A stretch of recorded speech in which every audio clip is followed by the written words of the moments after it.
Translated by Francis B. Grimer. 31. Then the baleful fiend its fire belched out, and bright homes burned. The blaze stood high, all landsfolk frighting. No living thing would that loathly one leave as aloft it flew. Wide was the dragon's warring scene, its fiendish fury far and near, as the grim destroyer those Geatish people hated and hounded. To hidden lair, to its hoard it hastened at hint of dawn. Folk of the land it had lapped in flame with bale and brand. In its barrow it trusted, its battling and bulwarks that boast was vain. To Beowulf then the bale was told quickly and truly. The king's own home of buildings the best in brand waves melted that gift throne of Geats. To the good old man, sad in heart, 'twas heaviest sorrow. The sage assumed that as sovereign god he had angered, breaking ancient law, and embittered the lord. His breast within with black thoughts welled, as his wont was never. The folk's own fastness that fiery dragon with flame had destroyed, and the stronghold all washed by waves. But the warlike king, prince of the Weders, plotted vengeance. Warrior's bulwark he bade them work all of iron, the earl's commander a war-shield wondrous. Well he knew that forest wood against fire were worthless, Linden could aid not. Atheling brave, he was fated to finish this fleeting life, his days on earth, and the dragon with him, though long it had watched o'er the wealth of the hoard. Shame, he reckoned it, sharer of rings, to follow the flyer afar with a host, a broad-flung band, nor the battle feared he, nor deemed he dreadful the dragon's warring, its vigour and valour. Ventures desperate he had passed a-plenty, and perils of war contest crash, since, conqueror proud, Hrothgar's hall he had wholly purged, and in grapple had killed the kin of Grendel, loathsome breed. Not least was that of hand-to-hand fights where Hygelac fell, when the ruler of Geats in rush of battle, lord of his folk in the Frisian land, son of Hrethel by sword drafts died, by brands down-beaten. Thence Beowulf fled, through strength of himself and his swimming power, though alone, and his arms were laden with 30 coats of mail when he came to the sea. Nor yet might Hetwaris haughtily boast their craft of contest, who carried against him shields to the fight. But few escaped from strife with the hero to seek their homes. Then swam over ocean Ecgtheow's son, lonely and sorrowful, seeking his land, where Hygd made him offer of hoard and realm, rings and royal seat, reckoning not the strength of her son to save their kingdom from hostile hordes after Hygelac's death. No sooner for this could the stricken ones in any wise move that Atheling's mind over young Heardred's head as lord and ruler of all the realm to be. Yet the hero upheld him with helpful words, aided in honour till, older grown, he wielded the Weder Geats. Wandering exile sought him o'er seas the sons of Ohtere, who had spurned the sway of the Scythling's helmet. The bravest and best that broke the rings in Swedish land of the Sea King's line, haughty hero. Hence Heardred's end, for shelter he gave them, sword death came, the blades fell blow to bairn of Hygelac. But the son of Ongentheow sought again house and home when Heardred fell, leaving Beowulf, lord of Geats and Gift-Seat's master, a good king he. Read by Rick Kistner for Let to Go on the web at fcit.usf.edu.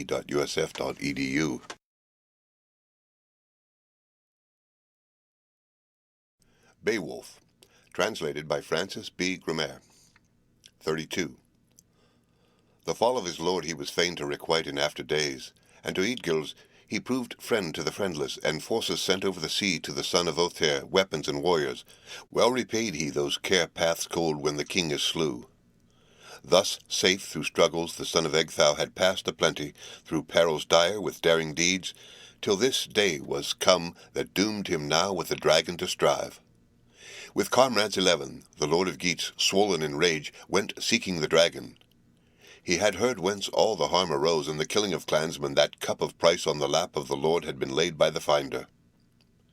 In the throng was this 1/13th man, starter of all the strife, and ill, care-laden captive, cringing thence forced and reluctant, he led them on till he came in ken of that cavern hall the barrow delved near billowy surges flood of ocean. Within 'twas full of wire gold and jewels. A jealous warden, warrior trusty, the treasures held, lurked in his lair. Not light the task of entrance for any of earth-born men. Sat on the headland, the hero king spake words of hail to his hearth companions, gold friend of Geats. All gloomy his soul, wavering, death-bound.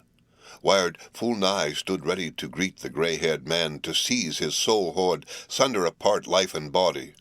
Not long would be the warrior's spirit enwombed with flesh. Beowulf spake, the bairn of Ecgtheow. Through store of struggles I strove in youth, mighty feuds, I mind them all.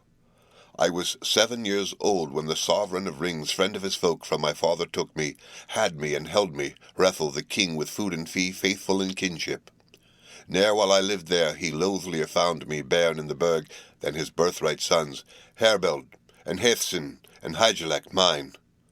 For the eldest of these, by unmeet chance, by kinsman's deed, was the deathbed strewn, when Hæthcyn killed him with horny bow, his own dear liege laid low with an arrow, missed the mark, and his mate shot down one brother the other with bloody shaft. A feeless fight and a fearful sin, horror to Hrethel, yet hard it was, unavenged must the atheling die. Too awful it is for an aged man to bide and bear that his bairn so young rides on the gallows. A rhyme he makes, sorrow song for his son, there hanging as rapture of ravens. No rescue now can come from the old disabled man. Still is he minded as morning breaks of the heir gone elsewhere. Another he hopes not he will bide to see his burg within his ward for his wealth, now the one has found doom of death that the deed incurred. Forlorn, he looks on the lodge of his son, wine-hall waste and wind-swept chambers, reft of revel. The rider sleepeth, the hero far hidden. No harp resounds. In the courts no wassail, as once was heard. Read by Rick Kishner. For Lit to go on the web at fcit.usf.edu.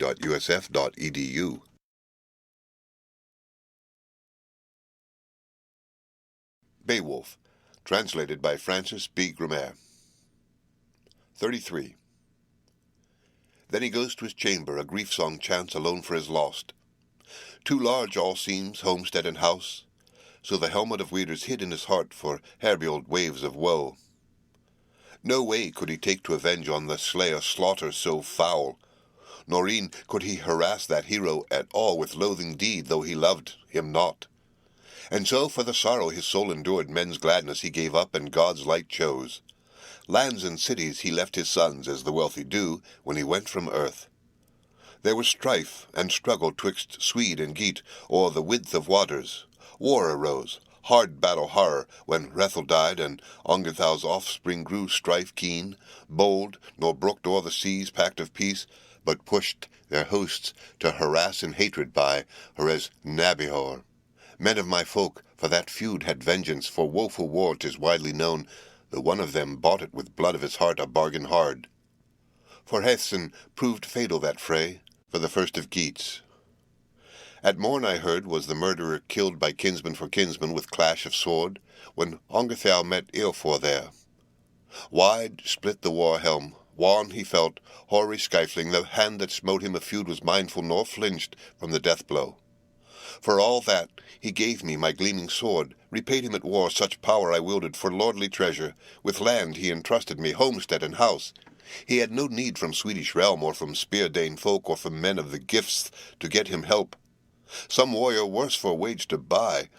Ever I fought in the front of all, soul to the fore, and so shall I fight while I bide in life, and this blade shall last that early and late hath loyal proved since for my doughtiness. Dagran fell, slain by my hand, the Huged's champion. Nor fared he thence to the Frisian king with the booty back and breast adornments. But slain in struggle that standard-bearer fell, atheling brave.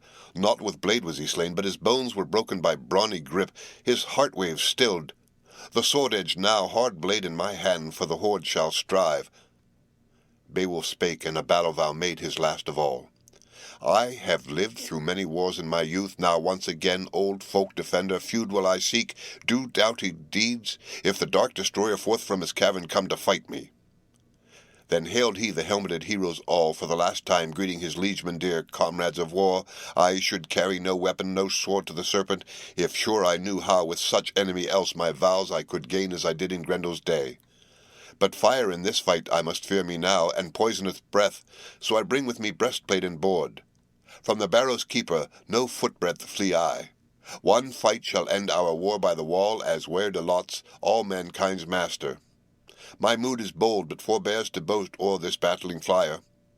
Now abide by the barrow, ye breastplate mailed, ye heroes in harness, which of us twain better from battle rush bear his wounds.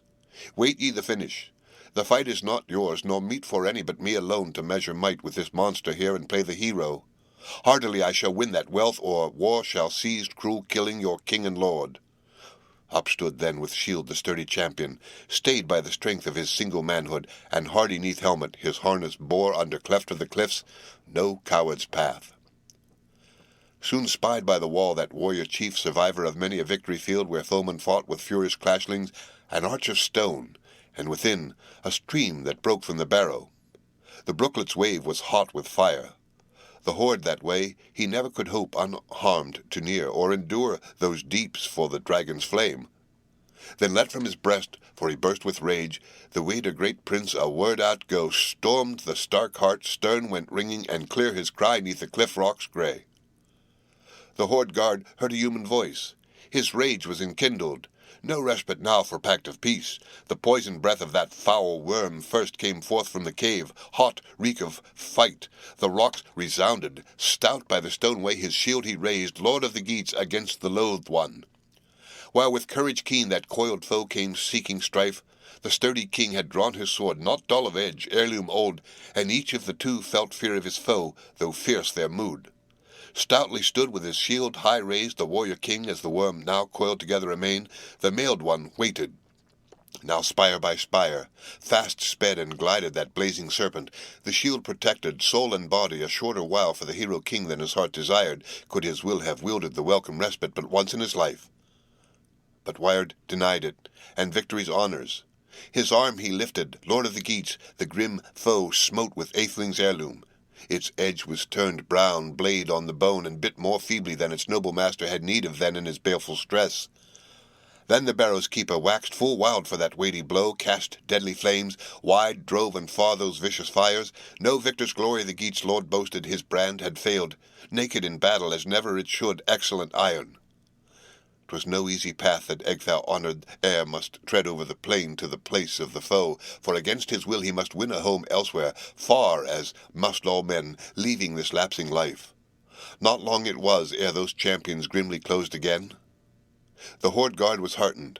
High heaved his breast once more, and by peril was pressed again, enfolded in flames the folk commander. Nor yet about him his band of comrades, son of Aethelings, armed, stood with warlike front, to the woods they bent them, their lives to save. But the soul of one with care was cumbered. Kinship true can never be marred in a noble mind. Read by Rick Kistner for Lit to Go on the web at fcit.usf.edu.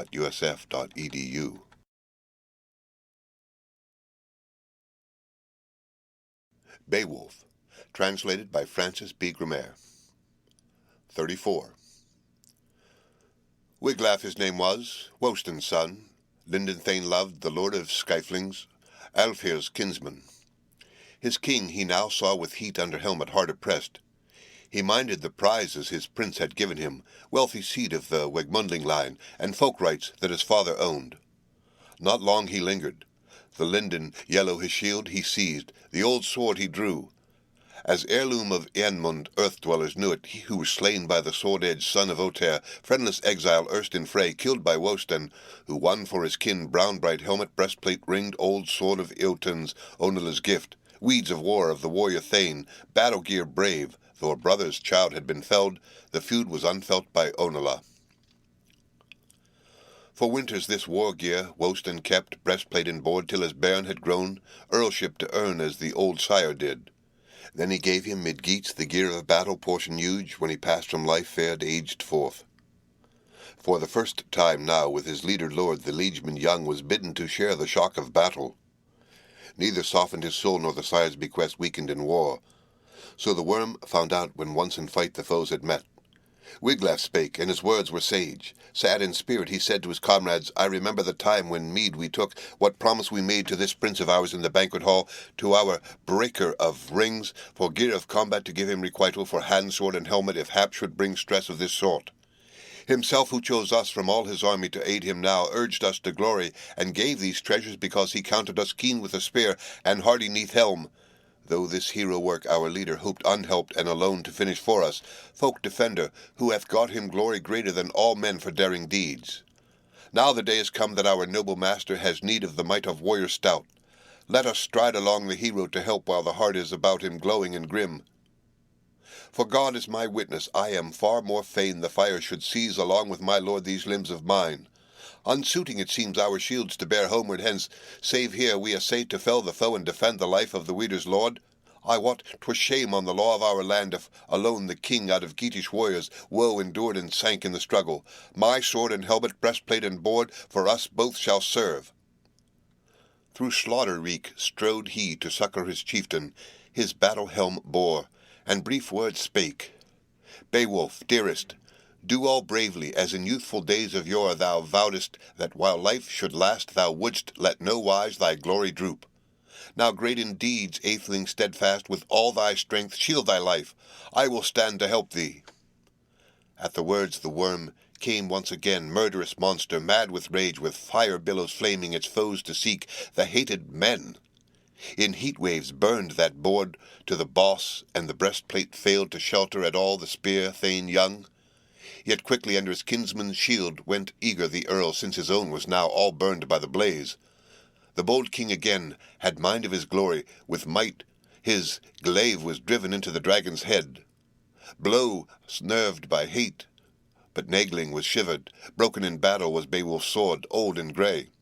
'Twas granted him not that ever the edge of iron at all could help him at strife, too strong was his hand, so the tale is told, and he tried too far with strength of stroke all swords he wielded, though sturdy their steel they steadied him not. Then for the third time thought on its feud, that folk-destroyer fire-dread dragon, and rushed on the hero where room allowed, battle-grim burning, its bitter teeth closed on his neck, and covered him with waves of blood from his breast that welled. Read by Rick Kishner for Lit to Go on the web at fcit.usf.edu.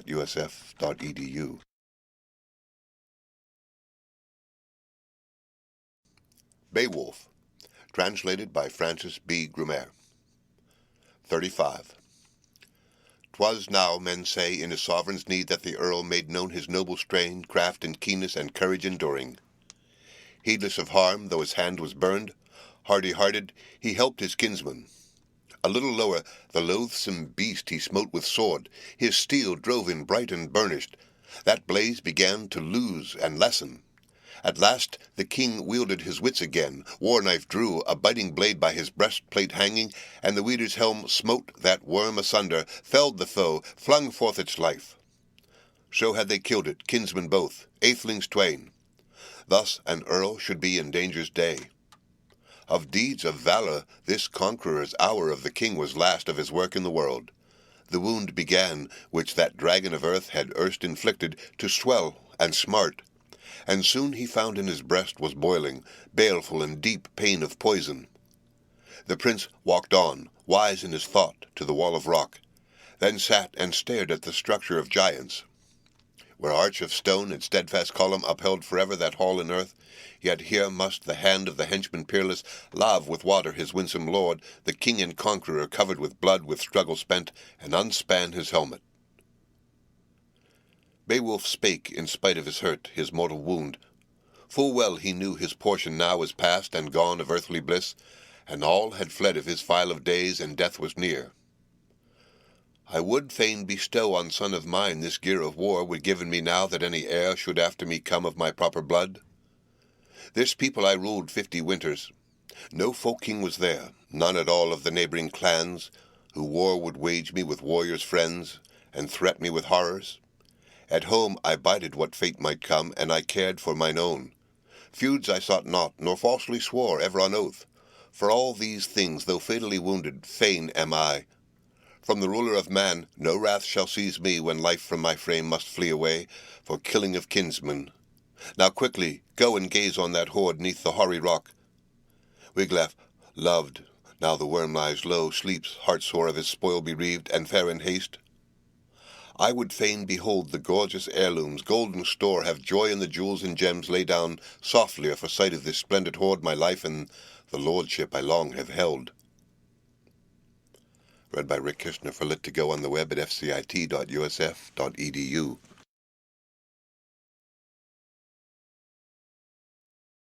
Beowulf, translated by Francis B. Grumer. 36. I have heard that swiftly the son of Wostan, at wish and word of his wounded king, war-sick warrior, woven mail-coat, battle-sark, borne neath the barrow's roof. Then the clansman, keen of conquest proud, passing the seat, saw store of jewels and glistening gold the ground along. By the wall were marvels, and many a vessel in the den of the dragon, the dawn flyer old, unburnished bowls of bygone men reft of richness, rusty helms of the olden age, and arm-rings many wondrously woven. Such wealth of gold, booty from barrow, can burden with pride each human wight, let him hide it who will. His glance, too, fell on a gold-wove banner high o'er the hoard of handiwork noblest, brilliantly broidered, so bright its gleam, all the earth floor he easily saw, and viewed all these vessels. No vestige now was seen of the serpent. The sword had ta'en him. Then I heard the hill of its hoard was reft. Old work of giants, by one alone he burdened his bosom with beakers and plate, at his own good will, and the ensign took, brightest of beacons. The blade of his lord, its edge was iron, had injured deep one that guarded the golden hoard many a year, and its murder fire spread hot round the barrow in horror billows at midnight hour, till it met its doom. Hastened the herald, the hoard so spurred him his track to retrace, he was troubled by doubt, high-souled hero, if haply he'd find alive, where he left him, the lord of Weders, weakening fast by the wall of the cave. So he carried the load. His lord and king he found all bleeding, famous chief at the lapse of life. The liegeman again splashed him with water, till point of word broke through the breast hoard. Beowulf spake, sage and sad, as he stared at the gold. For the golden treasure to God my thanks. To the wielder of wonders with words I say, for what I behold to heaven's Lord, for the grace that I give such gifts to my folk, or ever the day of my death be run. Now I've bartered here for booty of treasure the last of my life. So look ye well to the needs of my land. No longer I tarry. A barrow bid ye the battle-fanned raise for my ashes. 'Twill shine by the shore of the flood to folk of mine memorial fair, on Hrone's headland high uplifted, that ocean wanderers oft may hail Beowulf's barrow, as back from far they drive their keels o'er the darkling wave. From his neck he unclasped the collar of gold. Valorous king to his vassal gave it, with bright gold helmet, breastplate, and ring. To the youthful thane bade him use them in joy. Thou art end and remnant of all our race, the Wagbunding name, for Wyrd hath swept them all my line to the land of doom, earls in their glory. I after them go. This word was the last which the wise old man harboured in heart, ere hot death waves of balefire he chose. From his bosom fled his soul, to seek the saint's reward. Read by Rick Kishner for Lit to Go on the web at fcit.usf.edu.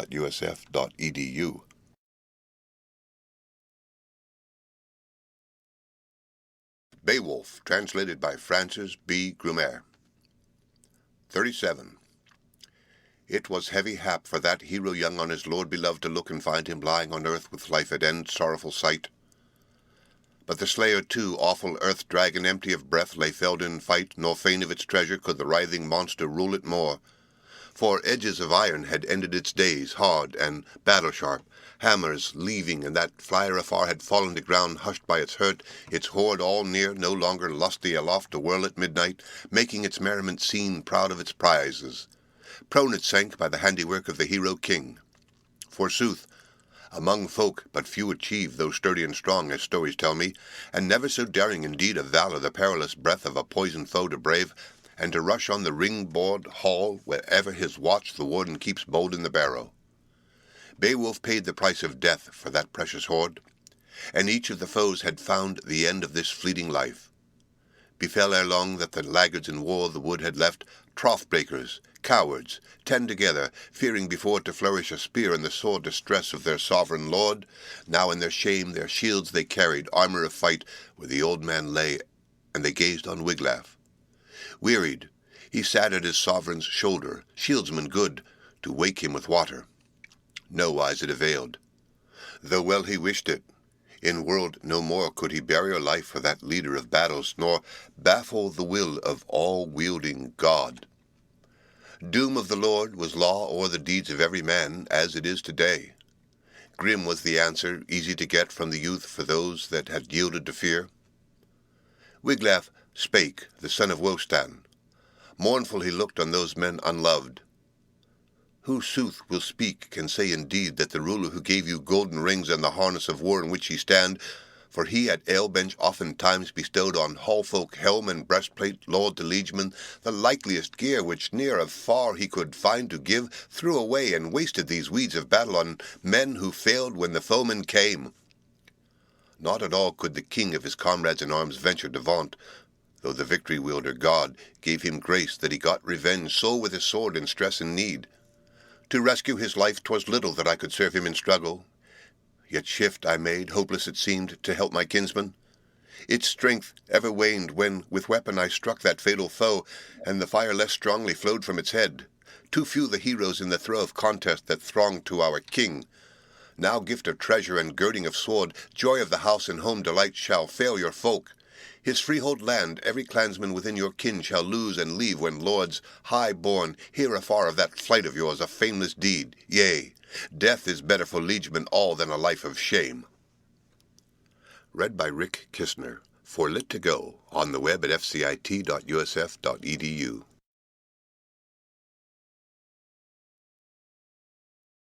Beowulf, translated by Francis B. Grumer.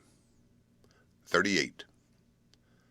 That battle-toil bade he at Burg to announce at the fort on the cliff, where full of sorrow all the morning earls had sat, daring shieldsmen in doubt of twain. Would they wail as dead or welcome home their lord beloved? Little kept back of the tidings knew, but told them all the herald that up the headland rode. Now the willing giver to either folk in deathbed lies, the lord of Geats on the slaughter-bed sleeps by the serpent's deed. And beside him is stretched that slayer of men with knife wounds sick. No sword availed on the awesome thing in any wise to work a wound. There Wiglaf sitteth, woe stands bairn by Beowulf's side, the living earl by the other dead, and heavy of heart a head-watch keeps o'er friend and foe. Now our folk may look for waging of war, when once unhidden to Frisian and Frank the fall of the king is spread afar. The strife began when hot on the Hugers Hygelac fell and fared with his fleet to the Frisian land. Him there, their Tuaris, humbled in war, plied with such prowess their power o'erwhelming, that the bold in battle bowed beneath it and fell in fight. To his friends no wise could that earl give treasure, and ever since the Merowing's favour has failed us wholly. Nor aught expect I of peace and faith from Swedish folk. 'Twas spread afar, how Ongathau reft at Ravenswood, haths in wrestling of hope and life, when the folk of Geats for the first time sought in wanton pride the warlike Skyflings. Soon the sage old sire of Ohtere, ancient and awful, gave answering blow. The sea-king he slew, and his spouse redeemed, his good wife rescued, though robbed of her gold, mother of Ohtere and Onela. Then he followed his foes, who fled before him, sore beset and stole their way, bereft of a ruler to Ravenswood. With his host he besieged there what swords had left, the weary and wounded. Woes he threatened the whole night through to that hard-pressed throng. Some with the morrow his sword should kill, some should go to the gallows tree for rapture of ravens. But rescue came with dawn of day for those desperate men, when they heard the horn of Hygelac sound tones of his trumpet. The trusty king had followed their trail with faithful band. Read by Rick Kirshner for Lit to Go on the web at fcit.usf.edu.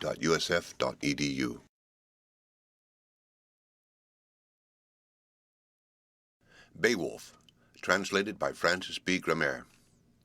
39. The bloody swath of Swedes and Geats and the storm of their strife were seen afar, how folk against folk the fight had wakened. The ancient king with his atheling band sought his citadel, sorrowing much. Ongathau, earl, went up to his burg. He had tested Hygelac's hardihood. The proud one's prowess would prove it no longer, defied no more those fighting wanderers, nor hoped from the seamen to save his hoard, his bairn and his bride.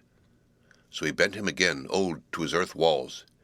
Yet after him came with slaughter for Swedes the standards of Hygelac, o'er peaceful plains in pride advancing, till Rethlings fought in the fenced town. Then Ongathau with edge of sword the hoary bearded was held at bay, and the folk king there was forced to suffer Eofor's anger. In ire at the king, Wolf Waldreding with weapon struck, and the chieftain's blood for that blow in streams flowed neath his hair. No fear felt he, stout old Skyfling, but straightway repaid in better bargain that bitter stroke, and faced his foe with full intent. Nor swift enough was the son of Wonred answer to render the aged chief. Too soon on his head the helm was cloven, blood-bedecked he bowed to earth and fell adown. Not doomed was he yet, and well he waxed, though the wound was sore.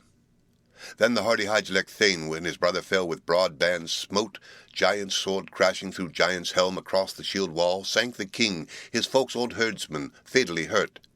There were many to bind the brother's wounds and lift him, fast as fate allowed his people to wield the place of war. But Eofor took from Ongenthal, earl from other, the iron breastplate, hard sword hilted and helmet too, and the whole chief's harness to Hygelac carried, who took the trappings and truly promised rich fee midfolk, and fulfilled it so. For that grim strife gave the Geatish lord Hrethel's offspring, when home he came to Eofor and Wulf, a wealth of treasure. Each of them had 100,000 in land and linked rings, nor at less price reckoned mid-earth men such mighty deeds. And to Eofor he gave his only daughter in pledge of grace, the pride of his home. Such is the feud, the foeman's rage, death-hate of men. So I deem it sure that the Swedish folk will seek us home for this fall of their friends, the fighting Skalflings. When once they learn that our warrior leader lifeless lies, who land and hoard ever defended from all his foes, furthered his folk's weal, finished his course, a hardy hero. Now haste is best, that we go to gaze on our Geatish lord, and bear the bountiful breaker of rings to the funeral pyre. No fragments merely shall burn with the warrior, wealth of jewels, gold untold and gained in terror, treasure at last with his life obtained, all of that booty the brands shall take, fire shall eat it. No earl must carry memorial jewel, no maiden fair shall wreathe her neck with noble ring. Nay, sad in spirit and shorn of her gold, oft shall she pass o'er paths of exile. Now our Lord all laughter has laid aside, all mirth and revel. Many a spear morning cold shall be clasped amain, lifted aloft, nor shall lilt of harp those warriors wake, but the wan-hued raven, fain o'er the fallen, his feast shall praise and boast to the eagle, how bravely he ate when he and the wolf were wasting the slain. So he told his sorrowful tidings, and little he lied, the loyal man of word or of work. The warriors rose sad. They climbed to the cliff of eagles, went, welling with tears, the wonder to view. Found on the sand there, stretched at rest, their lifeless lord, who had lavished rings of old upon them. Ending day had dawned on the doughty one. Death had seized in woeful slaughter the Weder's king. There saw they, besides, the strangest being, loathsome, lying their leader near, prone on the field. The fiery dragon, fearful fiend with flame, was scorched. Reckoned by feet, it was 50 measures in length as it lay. Aloft erewhile it had revelled by night, and anon came back, seeking its den.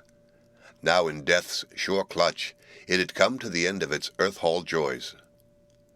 By it there stood the stoups and jars, dishes lay there, and dear-decked swords eaten with rust, as on earth's lap resting, 1,000 winters they waited there. For all that heritage huge, that gold of bygone men, was bound by a spell, so the treasure's hall could not be touched by none of humankind, save that heaven's king, God himself, might give him whom he would, helper of heroes, the hoard to open, even such a man as seemed to him meet. Read by Rick Kishner, for Lit to Go on the web at fcit.usf.edu.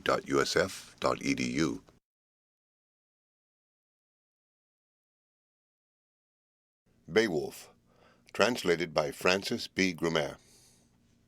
40. A perilous path it proved he trod, who heinously hid that hall within, wealth under wall. Its watcher had killed one of a few, and the feud was avenged in woeful fashion.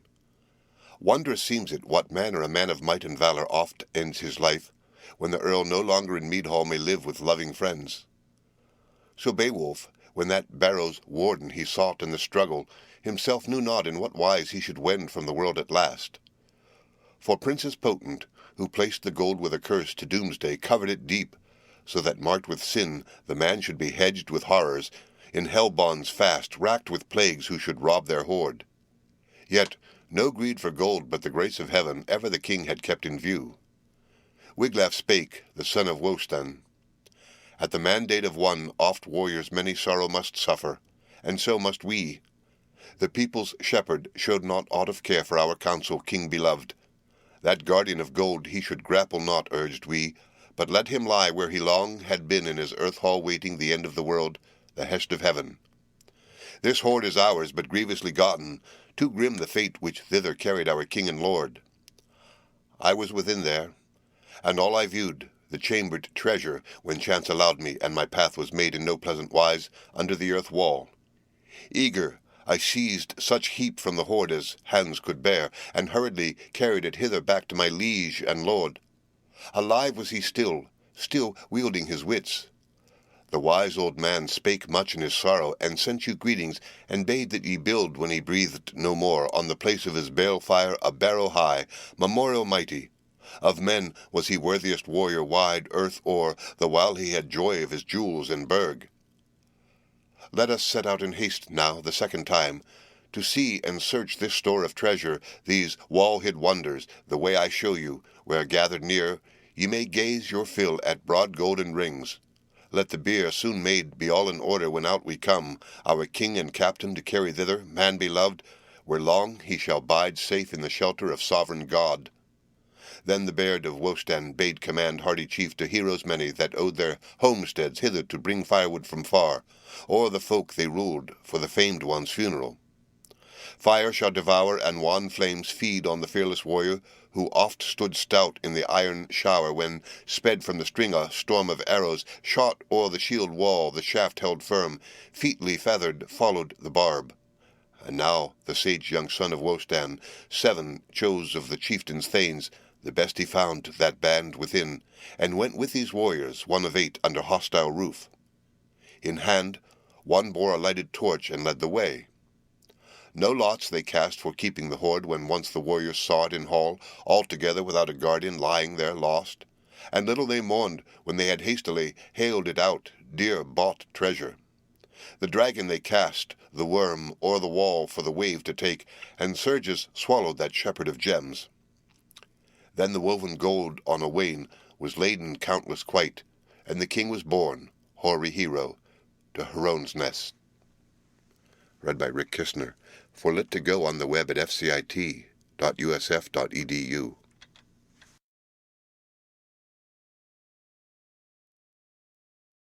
Beowulf. Translated by Francis B. Grumer. 41. Then fashioned for him the folk of Geats firm on the earth a funeral pile, and hung it with helmets and harness of war and breastplates bright, as the boon he asked. And they laid amid it the mighty chieftain, heroes mourning their master dear. Then on the hill, that hugest of balefires, the warriors wakened. Wood smoke rose black over blaze, and blent was the roar of flame with weeping. The wind was still, till the fire had broken the frame of bones hot at the heart. In heavy mood their misery moaned they, their master's death. Wailing her woe, the widow old her hair upbound for Beowulf's death sung in her sorrow, and said full oft she dreaded the doleful days to come, death's enow, and doom of battle and shame. The smoke by the sky was devoured. The folks of the Weders fashioned there on the headland a barrow broad and high, by ocean-farers far descried. In 10 days' time their toil had raised it, the battle-brave's beacon, round brands of the pyre a wall they built, the worthiest ever that wit could prompt in their wisest men. They placed in the barrow that precious booty, the rounds and the rings they had reft erewhile, hardy heroes from hoard and cave, trusting the ground with treasure of earls, gold in the earth, wherever it lies, useless to men as of yore it was. Then about that barrow the battle-keen rode, atheling-born, a band of 12, lament to make to mourn their king, chant their dirge, and their chieftain honour. They praised his earlship, his acts of prowess, worthily witnessed, and well it is that men their master-friend mightily laud, heartily love, when hence he goes from life in the body forlorn away. Thus made their mourning the men of Geatland, for their heroes passing, his hearth companions, quoth that of all the kings of earth, of men he was mildest and most beloved, to his kin the kindest, keenest for praise. The End of Beowulf. Read by Rick Kistner, for lit to go on the web at fcit.usf.edu.